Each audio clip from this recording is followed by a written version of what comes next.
Low ಮಗ, ಅಣ್ಣ ತಗೋ ಗಾಡಿಗೆ. ಆ ಗಾಡಿರೋ ಪೆಟ್ರೋಲ್ ತೆಗ್ದು ನನ್ ಗಾಡಿಗೆ ಹಾಕು. ಅಣ್ಣ ಹಂಗ್ ಮಾಡೋದ್ ಬಾರಿ ತಪ್ಪಣ್ಣ. ಅವ್ರು ನಮ್ಮ ನಂಬಿ ಗಾಡಿ ಬಿಟ್ಟು ಹೋಗಿದ್ದಾರೆ. ನಾವ್ ಮಾಡ್ತಾ ಇರೋದು ಯಾರು ಗೊತ್ತಾಗಲ್ಲ ತಾನೆ. ಹೋಗು, ನಾನು ಹೇಳಿದ ಕೆಲಸ ಮಾಡು. ಅಣ್ಣ ನಾನು ಈ ಕೆಲಸ ಮಾಡಕ್ ಆಗಲ್ಲ ಅಣ್ಣ. ಅಣ್ಣ ನನ್ ಗಾಡಿ ರೆಡಿ ಆಯ್ತಾ? ಅಣ್ಣ ರೆಡಿ ಆಗಿದೆ. ಎಷ್ಟಾಯ್ತಣ್ಣ? ಅಷ್ಟು ದೊಡ್ಡ ರಿಪೇರ್ ಏನ್ ಆಗಿದ್ದಿಲ್ಲ ಅಣ್ಣ.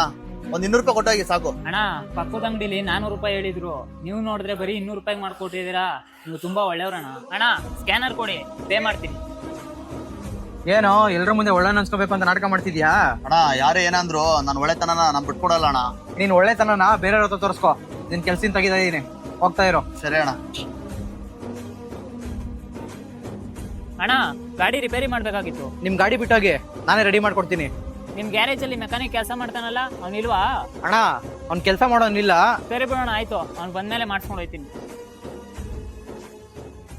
ಅಣ್ಣ ನಮ್ಮ ಹತ್ರ ಇರೋ ಒಳ್ಳೆತನ ನಿಜ ಐತಿ. ಒಬ್ರಿಗೆ ಗೊತ್ತಾದ್ರೆ ಸಾಕು, ಅವನು 10 ಜನ ಕರ್ಕೊಂಡ್ ಬರ್ತಾನೆ. ಅದು ನೀನು ಇವತ್ತು ಗೊತ್ತಾಗಲ್ಲ, ನಾನು ಹೋದ್ಮೇಲೆ ಗೊತ್ತಾಗುತ್ತೆ. ನಿಜ ಅಲ್ವಾ ಫ್ರೆಂಡ್ಸ್? ನಿಮ್ಮ ಹತ್ರ ಇರೋ ಒಳ್ಳೆತನ ಯಾವತ್ತು ಬಿಟ್ಕೊಡ್ಬೇಡಿ. ಹಾಗೆ ಈ ವಿಡಿಯೋನ ಶೇರ್ ಮಾಡಿ.